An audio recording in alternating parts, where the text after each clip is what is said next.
everyone! So today I'm going to be doing a review on the book Everything Everything by Nicola Yoon. Caution! If you have not read this book, please kindly leave. I cannot express my feelings about this book without giving major spoilers away, and when I say major, I mean I'm spoiling the entire book. You still here? Okay. Good, let's talk. First and foremost, I will say I gave this book 4 out of 5 stars on Goodreads. It really is more of a 3.5 star for me, but since Goodreads doesn't have a half mark as far as I know, I gave it 4 out of 5 stars. So overall, I really liked it. However, I am majorly conflicted. I'm conflicted about my feelings, and I want to tell you why. So if you've read this book, you know that this is about a girl with a disease who is basically trapped inside of her own home with her mother because if she leaves, basically she will die. I just said basically like twice, didn't I? Whatever. This book started off as one thing and ended as a completely different thing to me personally. What I mean by that is,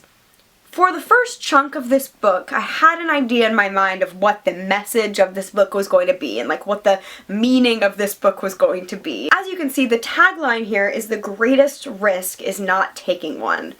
I think that's beautiful. I am someone who has like anxiety and panic stuff sometimes, most of the time, all the time, but What am I saying? Am I drunk? No. Sometimes my anxiety keeps me from like fully going out there and living life. I think I have mentioned that before. I'm kind of a timid person. I enjoyed this because our main character, Maddie, I believe was her name, yes? She, living in this house, was surviving but not really living. The fact that she never got to leave or never got to do anything was, yes, it was keeping her alive, but was she really living? I loved that message. I loved that idea. And there were actually a lot of quotes I underlined. I like the idea of, is it even worth living a life that you're not really living? You know what I mean? The first time she really lived was when she got on that airplane to Hawaii. That was when she was living, even though she was risking her life. I really liked that. Now we're gonna get serious, okay? Let's talk about this ending.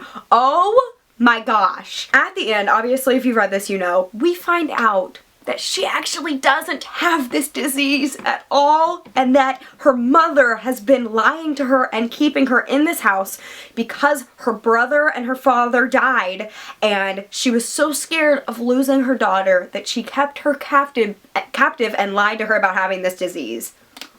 Mind blown. I didn't see this coming. I didn't see it coming at all. I saw it coming like a page or two before it happened, but before that, not at all. I didn't see it coming in the slightest, which I loved and I hated. I really love twist endings. I live for them. I love it when someone can trick me in a book, in a movie, in a TV show. I think that's one of the reasons why I love the Twilight Zone TV show so much, because there's so many twists. I love twists and turns. I thought it was so cool, like the deep psychological issues of her mom and like all that crazy, like it's just insane. And I thought it was a really, really cool way to go. So when I was reading it, I was like really into it. I was like, they just blew my mind. They, Nicola, not they, one person wrote this book, but I was like, this book just blew my mind. However, after I finished it and I waited a few days and I thought about it a lot more, I'm not saying that it is, but the ending, although it was really cool, was almost a cop-out. And the reason I say that is because now Maddie is free. Now she doesn't have to worry about her disease anymore. She can go into the world. She can do whatever she wants.